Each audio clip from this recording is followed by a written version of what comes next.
Hi there. Welcome back to Haunting Vales.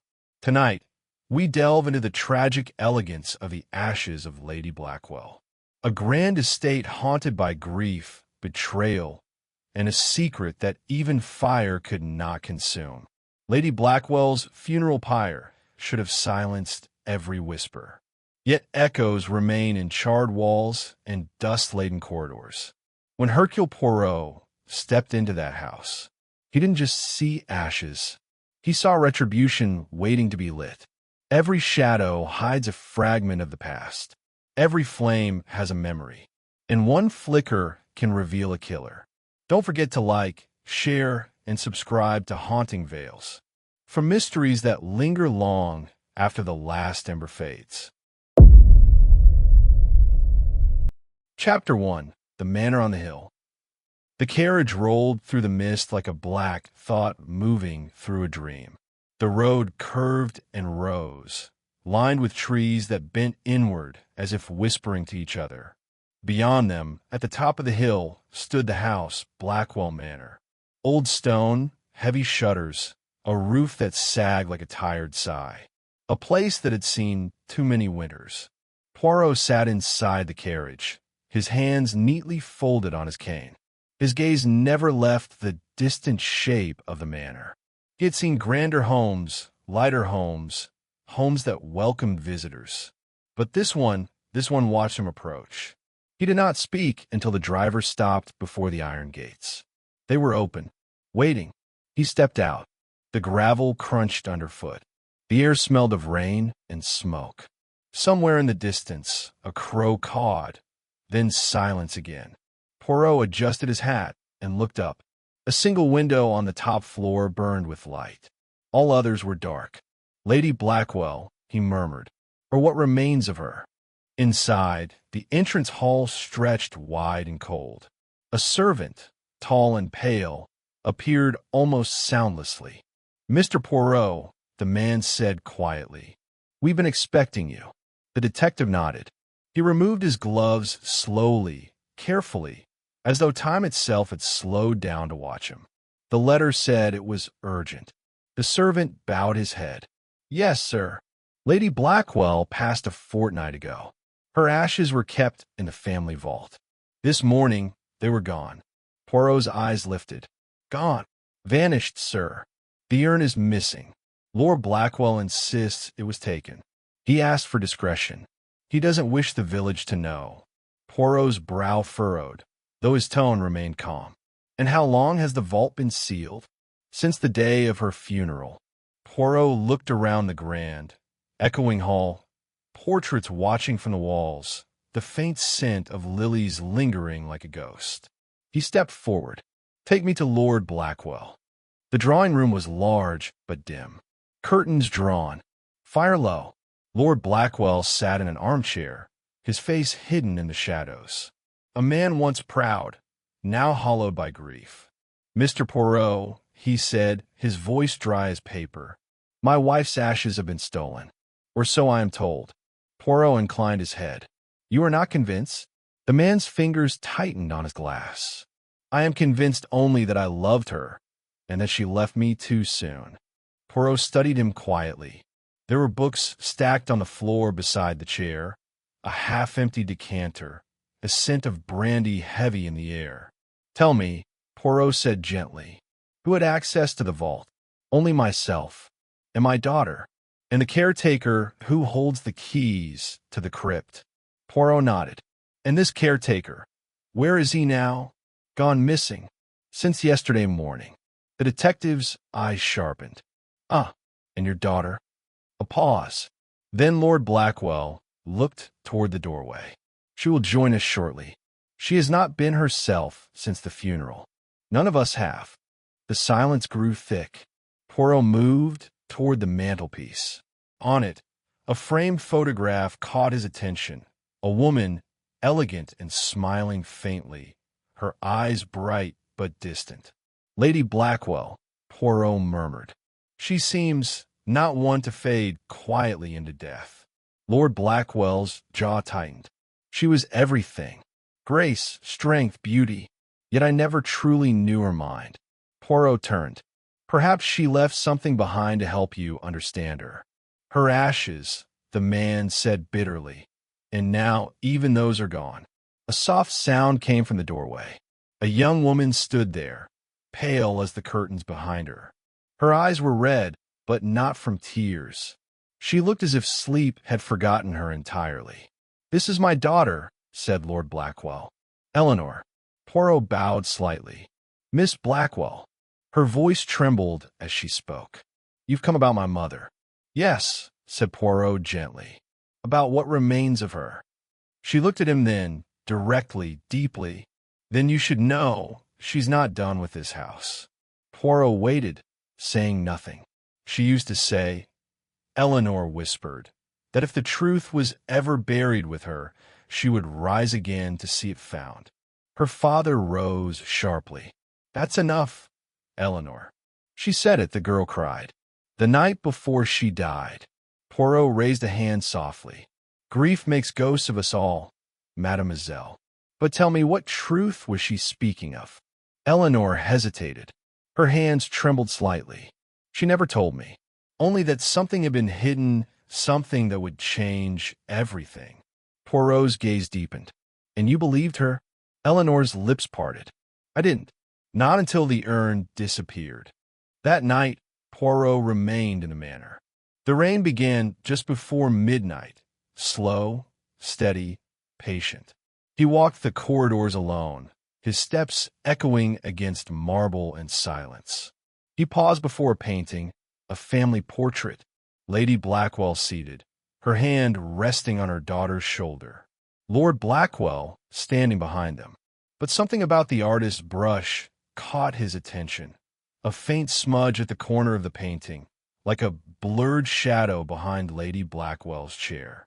A man's outline, faded, almost hidden in the dark hues. Poirot leaned closer. "Interesting." He turned as a door creaked open behind him. It was Eleanor. She clutched a candle, its flame trembling in the draught. "You shouldn't wander the halls at night," she whispered. "Nor should you," Poirot said gently. "Yet here we both are." She looked toward the painting. "You saw it, didn't you? The shadow." "Yes," said Poirot. "Was it intentional?" Her eyes glistened in the candlelight. "The painter was dismissed soon after finishing this. My mother refused to say why." Poirot's voice softened. "Did your father know?" "He never asked. My mother was different in her final months. She spoke to no one, locked herself in her study for hours. When she came out, she looked. She stopped. "Looked how?" Poirot prompted, like she'd seen something she couldn't forget. In the early morning, Poirot requested to see the family vault. It was a stone chamber beneath the chapel, cold and still, the air thick with the scent of earth and old candle wax. A single pedestal stood in the center, empty, dust disturbed only by recent footprints. Poirot examined the lock. Forced, yes, but crudely. Whoever did this wanted speed, not stealth. The butler who had guided him shivered. "Do you think it was grave robbers, sir?" Poirot straightened. "Grave robbers do not steal ashes. They steal what glitters, what shines. This," he gestured to the emptiness. "This is personal." He turned toward the walls, lined with plaques, each bearing a Blackwell name. He ran a finger across one. Catherine Blackwell, 1893 to 1911. The dust clung to his fingertip like ash. "Tell me," he said quietly, "was Lady Blackwell fond of her ancestors?" The butler frowned. "Fond, sir?" "She feared them." At breakfast, Lord Blackwell appeared again, his face drawn, his tone restless. "I've had a letter," he said. "Slipped under my door in the night. No seal, no name." Poirot took it gently. The paper was thin, the ink dark and uneven. The ashes are where they belong. The truth burns quietly until it is seen. Poirot read it twice. Then again. He folded it neatly and set it down. "Did anyone see who left it?" Lord Blackwell shook his head. "No one. Every door was locked." Poirot's eyes drifted toward the window, the gray garden beyond, the thick fog hugging the earth. "Tell me, my lord," he said quietly. "How did your wife die?" The man hesitated. "A fall. Down the staircase. The doctor said her heart failed." "Ah," said Poirot softly, "but hearts rarely fail without reason." That evening, the storm returned. Thunder rolled over the hills, and the manor groaned beneath it. Poirot sat in the library, reading through Lady Blackwell's letters. Most were domestic, polite, restrained. But one, tucked at the bottom of the box, caught his eye. "If he ever learns the truth, he will burn everything we have built. The fire must be mine to start, not his." Poirot exhaled slowly. He turned the letter over. No date. No signature. But the handwriting matched hers. The door creaked again. This time, it was Lord Blackwell. "You should not be reading that." Poirot looked up calmly. "Then perhaps you should have burned it." Lord Blackwell's eyes were hollow. "I loved her, Mr. Poirot. Whatever she wrote, whatever she did, it changes nothing." Poirot rose. "On the contrary, it changes everything." He stepped closer, lowering his voice. "Tell me, my lord, what truth did your wife fear you would discover?" Lord Blackwell said nothing. Only the fire answered, crackling low, faintly red. Later that night, Poirot stood once more before the portrait. The candlelight trembled across Lady Blackwell's painted smile. He stared at the hidden shadow, at the brush marks that had tried to erase a face, but failed. He spoke softly to the still air. She knew, didn't she? Whoever this man was, she knew what would happen. A faint sound behind him, like a sob. Eleanor stood there, barefoot, clutching something in her hand. A silver locket. "I found this in her drawer," she whispered. "It wasn't hers. There's a man's photograph inside." Poirot opened it carefully. The picture was faded, but the resemblance was clear. It was the caretaker, the one who had vanished. Poirot's voice dropped. "Your mother's secret was love." Eleanor's lips trembled. "Then my father—" "Yes," Poirot said. "Your father discovered it. Perhaps not before her death, but after. And perhaps he decided ashes were too kind of fate." Eleanor's eyes widened. "You think he—" "Shoo!" Poirot raised a finger. "Do not speak of it yet. The house has many years, and some ghosts prefer to listen before they rest." Outside, the rain ceased. The wind softened, but somewhere deep beneath the chapel floor, a faint, hollow sound echoed. A lid closing, or opening. Poirot lifted his head slowly, as though the sound had reached him through the stone. He whispered to himself, "The dead do not rise, but their secrets do." And as the candles flickered, the shadow in the painting seemed to move, ever so slightly, as if the truth was shifting, preparing to surface. Chapter 2. The Fire Beneath the Stone. Morning came gray and cold, with mist curling through the garden like smoke from some unseen fire. The storm had passed, but the silence it left behind was heavier than thunder. Poirot stood by the library window, watching the fog move over the gravestones beyond the chapel. Somewhere in that soil, someone had hidden the truth. He turned as footsteps approached. Eleanor entered quietly, her face pale beneath the dim light. "Father hasn't come down since last night," she said. "His door is locked." Poirot nodded. Grief can become a fortress, and some men lock themselves inside it. She hesitated. "Do you believe he took her ashes?" Poirot's gaze shifted toward the rain-streaked glass. "Belief is for the heart, Miss Blackwell. I concern myself with what can be proven." He paused. "But I will tell you this. Your mother's death was no simple accident." Eleanor swallowed hard. "You mean she was murdered?" Poirot finished softly. "I do not yet know. But there's fire beneath this stone, and someone has kept it burning." Later, Poirot descended to the crypt again. The air was colder than before, the dampness clinging to his coat. He held a lantern close to the walls, tracing the carved names and dates with his eyes. Generations of Blackwells slept there, if sleep was possible in a place so full of secrets. He crouched by the empty pedestal. Dust scattered where the urn had once stood. Then he saw it, faint scratches on the stone floor, circular, as if something had been dragged. Beside it, a thin line of soot. Not much, but enough for a careful eye to see. He touched the mark with his gloved finger. Ashes and smoke. Something had been burned down here, recently. He raised the lantern higher, and his light caught something else, a set of footprints leading away from the pedestal toward the far wall. They stopped at a stone slab darker than the rest, almost as if it had been touched by flame. Poirot pressed his palm against it. The stone was cool, too cool. He listened. Behind it, faint and hollow, was a space, a chamber within the chamber. He smiled faintly. Ah, secrets behind the dead. At luncheon, Lord Blackwell finally appeared. His clothes were disheveled, his eyes dull, but his voice was firm. I've heard you've been exploring the crypt. Poirot placed his napkin neatly beside his plate. Indeed, I find that houses often speak more freely beneath the earth. Lord Blackwell frowned. I will not have my family's rest disturbed by superstition. Then perhaps, Poirot said calmly, you should not have invited me. I deal only in disturbance. For a moment, neither man spoke. The air between them was taut as wire. Then Lord Blackwell leaned forward.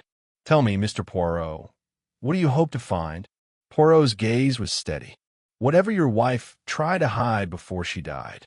Lord Blackwell's glass cracked beneath his grip. Be careful, he said quietly.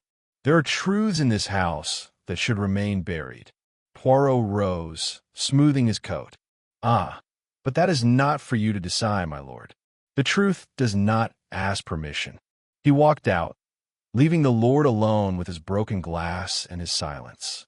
That evening, the fog thickened again.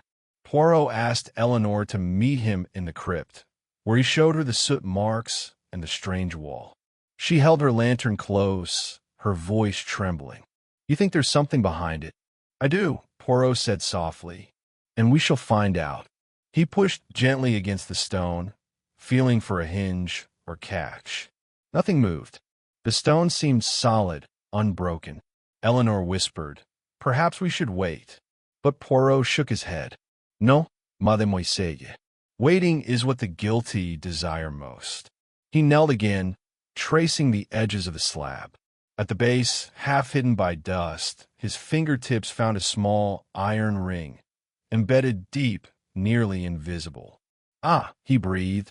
A handle. Together they pulled. The slab shifted with a groan, dust spilling like ash. A hollow darkness opened before them. Poirot lifted the lantern. Inside was a narrow passage, lined with brick and earth. The air was thick and sour, carrying the faint scent of smoke and something older, something metallic. Eleanor shivered. What is this place? Poirot stepped inside. A secret your family has kept far longer than a fortnight. The passage led to a small chamber, barely wide enough to stand in. At its center sat a metal brazier, long cold. Around it, the stone was stained with black soot, and on the wall opposite, burned into the surface, were words carved by hand. The fire cleanses all. Poirot's light flickered. So, he murmured, the fire again. Eleanor's voice trembled. Who would do this? Poirot crouched beside the brazier. Inside, beneath the gray ash, something glinted faintly. He reached in carefully and drew out a fragment of porcelain, curved, white, delicate, the rim of an urn. He held it up. Your mother's ashes were not stolen, Miss Blackwell. They were destroyed. Eleanor's face went pale. Destroyed? But why? Poirot's voice lowered. Because someone feared what they contained. She frowned, not understanding. Contained? But they were not only ashes, Poirot interrupted gently. Perhaps something else was hidden with them.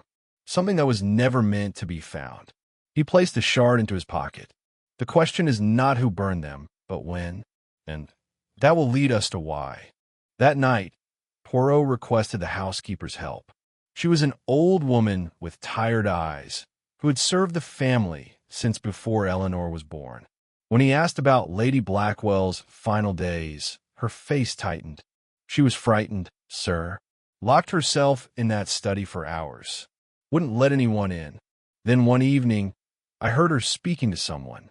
A man's voice. I thought it strange because her husband was away. Poirot leaned forward. Do you know who it was? The woman hesitated. Sounded like the caretaker, sir. Mr. Nash. But when I looked, he was gone. And Lady Blackwell, she came out later that night. Her hands were black with soot. Poirot's eyes narrowed. From the fireplace? She said she'd burned some letters. But she looked relieved, like a woman who'd just buried her past. Poirot left the study shortly before midnight. The corridors were dark and hollow. The lamps had burned low. He moved quietly toward the main staircase, the one where Lady Blackwell had fallen to her death. He stood at the top, gazing down. The banister gleamed faintly. The carpet was thick and red, worn in the center. He knelt, touching the edge of one step.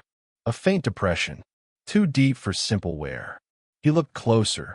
The nails along the rail were newer than the rest, bright, unweathered. He straightened slowly. Repaired, he murmured, but not long ago. He turned and froze. At the far end of the corridor, a shadow moved. Someone was standing there, watching. Who's there? Poirot called. No answer, just the flicker of a candle, and then darkness again. He hurried forward, but when he reached the spot, there was nothing. Only a faint smell of smoke in the air. He looked down. A trail of black dust led toward Lady Blackwell's study.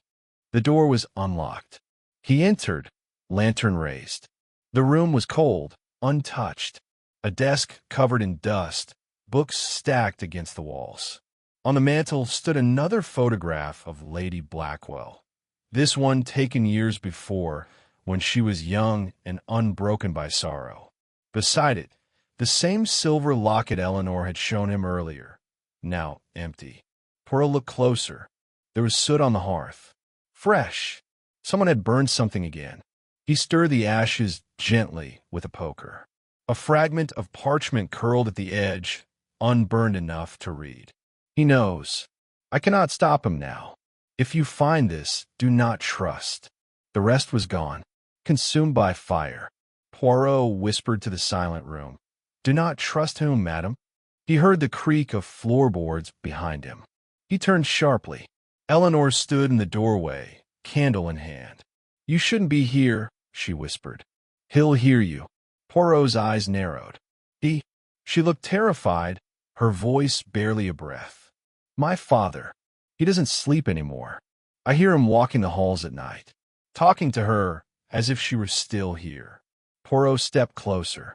And do you believe she is? Eleanor's eyes filled with tears. I don't know what to believe. He placed a hand gently on her shoulder. Then believe this, Miss Blackwell. Your mother's death was no accident, and her ashes were not taken by strangers. They were destroyed, here, in this house, by someone who feared what they might reveal. Eleanor looked down. What could ashes reveal? Poirot hesitated. Perhaps proof. Of betrayal. Of guilt. Of murder. The next morning, Lord Blackwell summoned Poirot to his study. The man's composure had returned, but his eyes burned with a feverish light. You've been digging into things that don't concern you, he said coldly. On the contrary, Poirot replied, your wife's ashes concern us both. Lord Blackwell's jaw tightened. She was ill. She fell. That is the end of it. Poirot shook his head. No, my lord. That is the beginning. She burned something before she died, and someone burned her ashes after. The same hand guided both fires. Blackwell slammed his fist on the desk. Enough. Poirot met his rage with calm. Then tell me, where is the caretaker? Where is Mr. Nash? The man's expression flickered. Gone. I dismissed him weeks before her death. Strange, Poirot said quietly. Because your housekeeper heard his voice here the night before she died. Lord Blackwell stood slowly, breathing hard. You have no proof. Not yet, Poirot replied. But the dead are generous with their secrets, given time. He turned to leave. As he reached the door, Blackwell's voice followed him, low and shaking. She betrayed me, Poirot, and even in death, she takes everything. Poirot stopped, but did not turn. A man who speaks of love and possession in the same breath should beware. One consumes the other. Then he left, the door closing softly behind him. That night, Poirot could not sleep. He sat by his window, watching the fog drift through the graveyard. The words on the crypt wall echoed in his mind. The fire cleanses all, but fire does not cleanse. It hides. It devours evidence and memory alike. He closed his eyes, tracing the sequence in his thoughts. A woman in fear. Letters burned. A hidden chamber. Ashes destroyed. A missing man. And somewhere within all that, a husband's silence. Poirot whispered to the dark. The truth is beneath the ashes, and soon it will rise. When dawn came, the house was restless. Servants whispered of strange sounds in the night. Footsteps in the chapel, doors opening by themselves. Poirot ignored the superstitions. He went straight to the crypt again. The passage behind the slab was as they had left it. But now, inside the brazier, something new waited, a folded scrap of paper.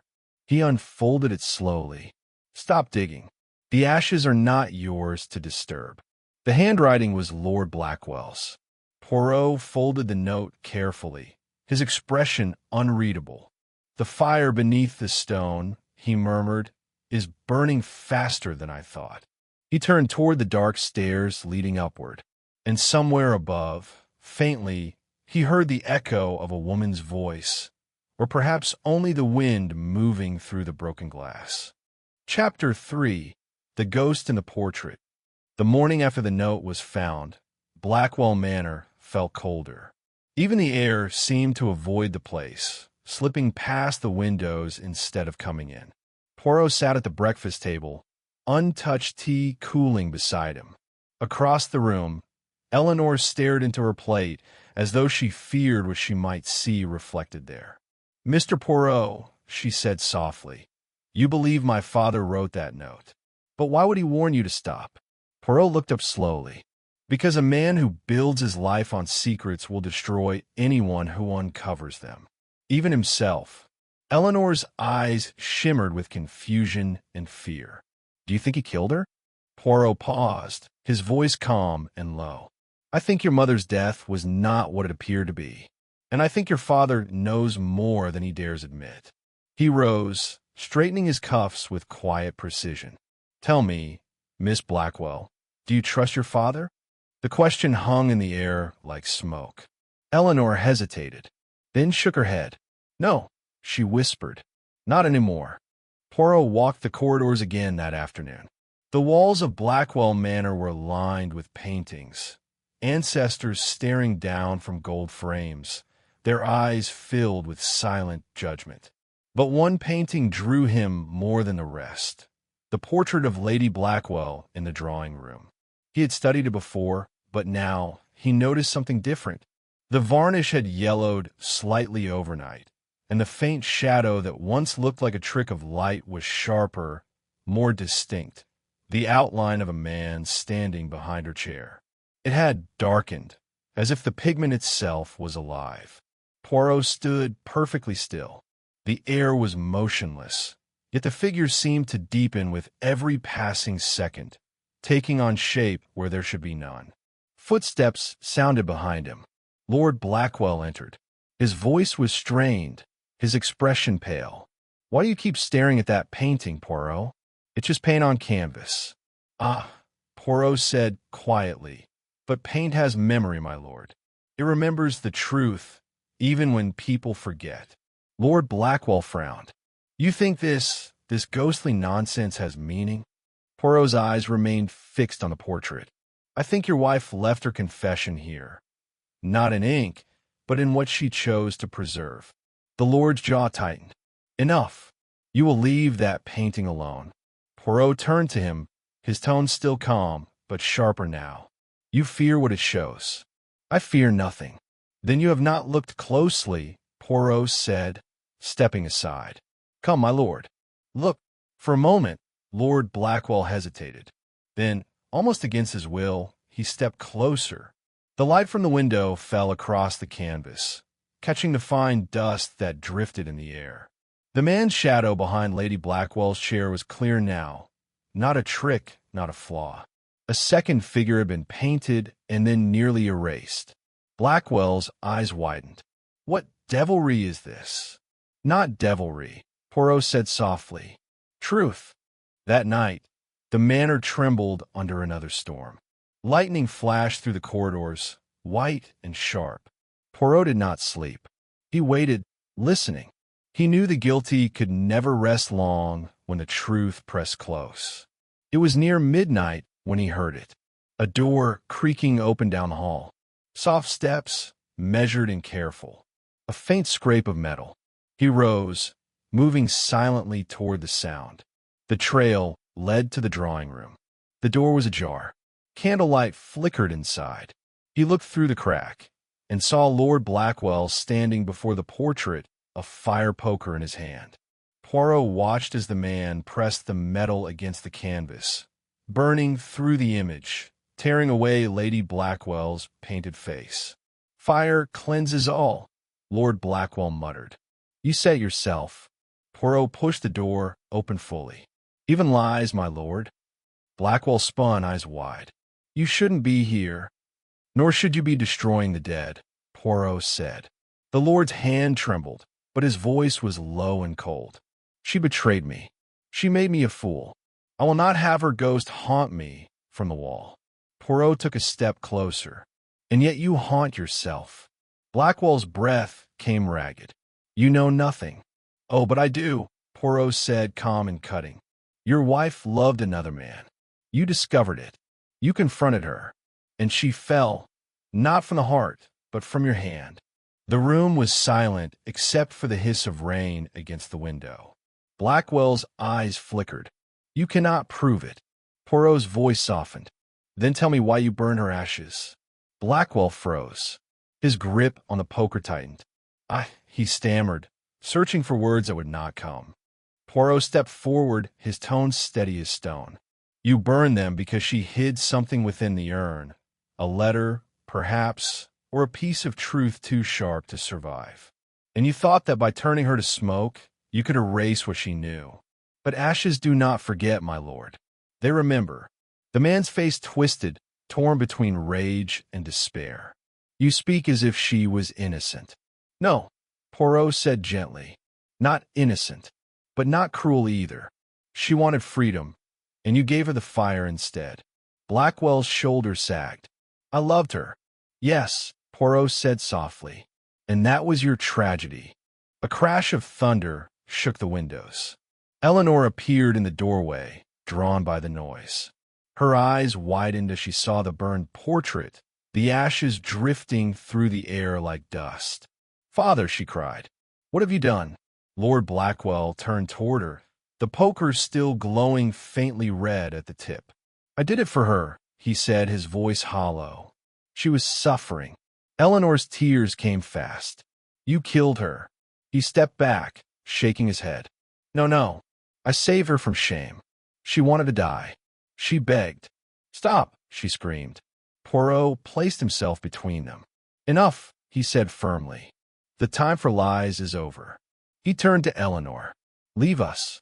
She hesitated, trembling, but obeyed, fleeing into the dark hallway. Poirot faced Lord Blackwell again. You must tell me everything. Not for her sake, but for yours. The man stared into the fire, his voice breaking. She told me she loved another, that she was leaving me. I followed her to the stairs. We argued. She turned away, said she would burn every memory we had. I reached for her, and she fell. I swear I didn't push her. But when she lay still, I knew no one would believe me. Poirot's voice was quiet. So you built your truth from ashes. I burned the letters, the portrait, the urn. I tried to erase her betrayal, but it will not go away. I still see her face in every shadow of this house. He sank into the chair, shaking. "What have I done, Poirot? What have I done?" Poirot looked down at him, his expression heavy with pity and cold resolve.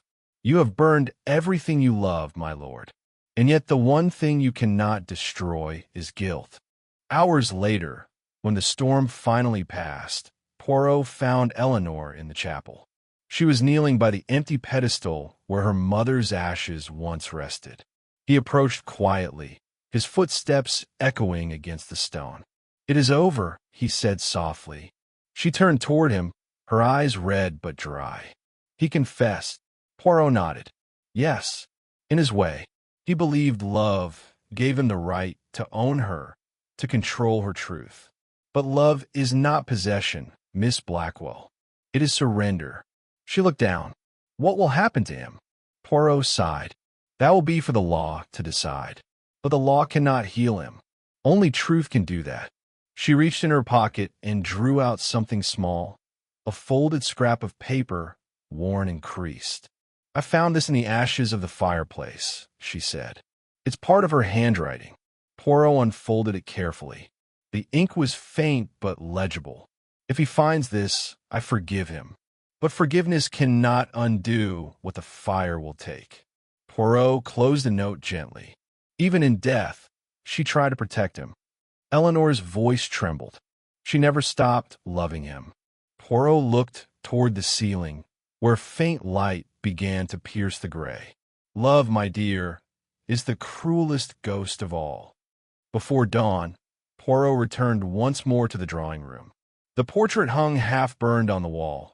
Lady Blackwell's eyes scorched away, yet her faint smile remained untouched. Ashes dusted the floor beneath her, pale and fine as snow. He stood there a long time, unmoving. At last, he whispered, "The ashes are not what remain of the dead. They are what the living cannot let go." Behind him, the first hint of morning touched the windows.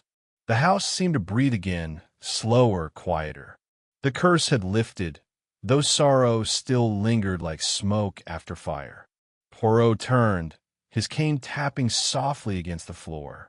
His work here was nearly done, but as he reached the door, he stopped.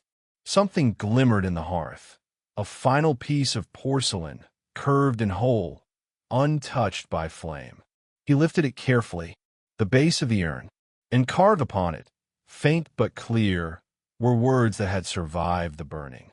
Truth rises through the ashes. Poirot smiled sadly. Indeed it does, madam. He slipped the fragment into his pocket, turned toward the empty hall, and walked away as the dawn broke over Blackwell Hill. Chapter 4. The Truth That Would Not Burn.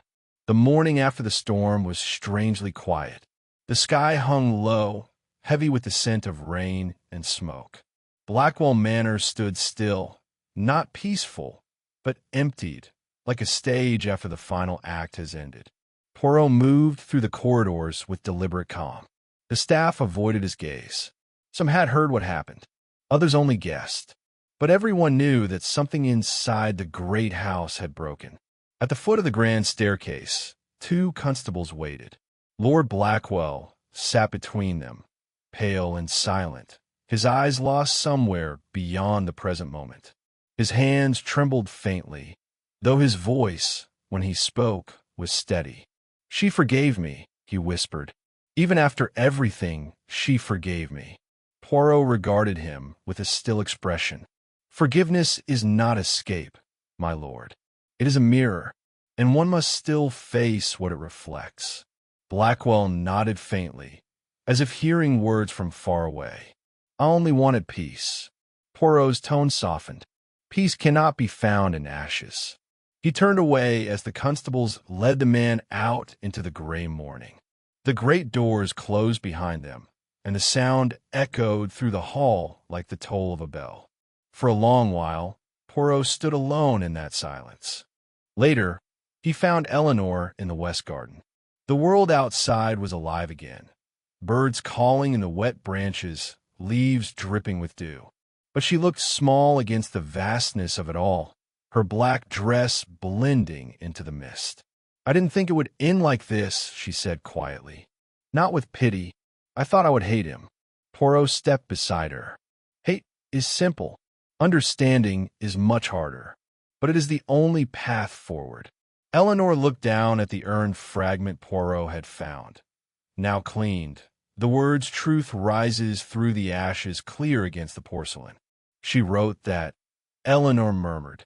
She must have known what would happen. Poirot nodded. Yes, she feared him, yet she loved him.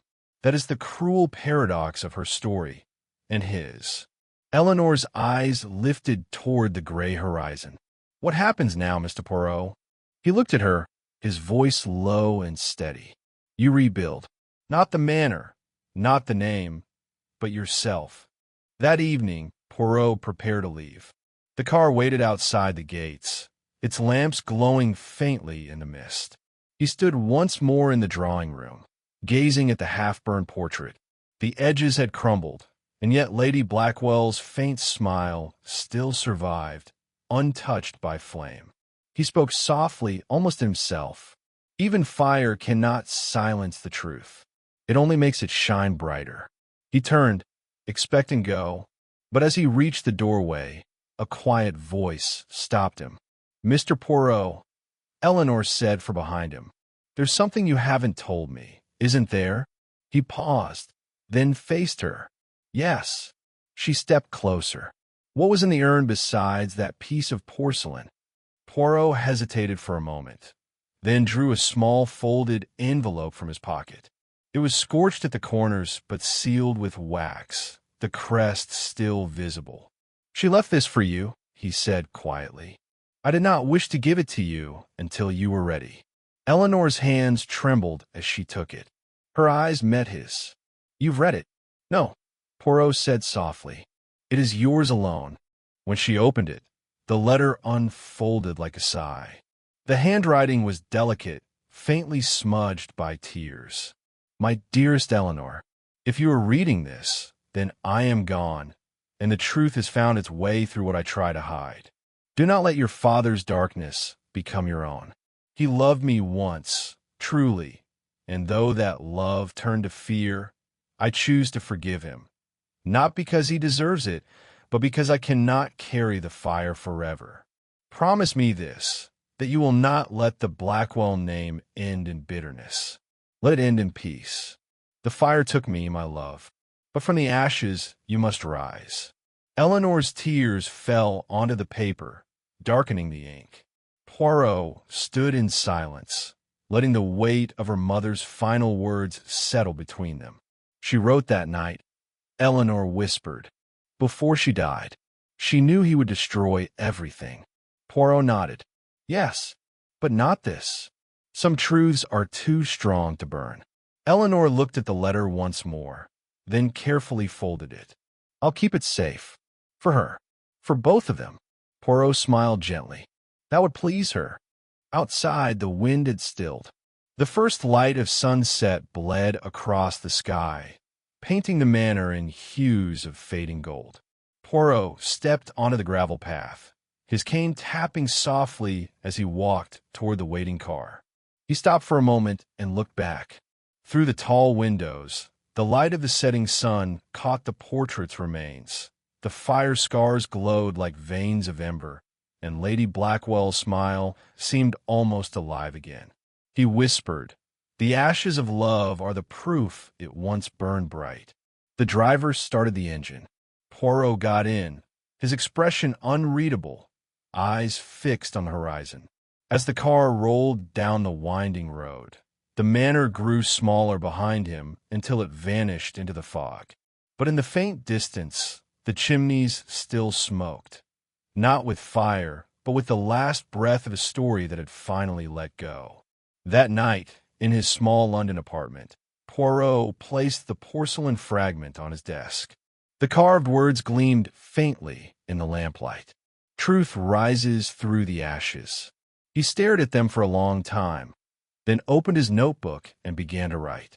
His final entry read, There are no ghosts in this world, only memories we refuse to bury. Lady Blackwell did not die because of jealousy or betrayal or madness. She died because love, when caged, becomes a flame. And Lord Blackwell, blinded by the fire of his own heart, mistook destruction for devotion. The ashes remain, and in them the truth, eternal, unburned. He closed the notebook, leaned back in his chair, and let the silence fill the room. Somewhere in the distance, the city clock struck midnight. Poirot whispered into the stillness, "Rest now, Lady Blackwell. The fire is out." And so ends the story of the ashes of Lady Blackwell, a tale where truth survived the fire, and guilt could not hide behind wealth or pride. If you felt the chill of this mystery, if the silence of Blackwell Manor stayed with you, then step closer, for more stories await. Subscribe now for more Hercule Poirot mysteries, where every shadow hides a secret, and every secret waits to be revealed.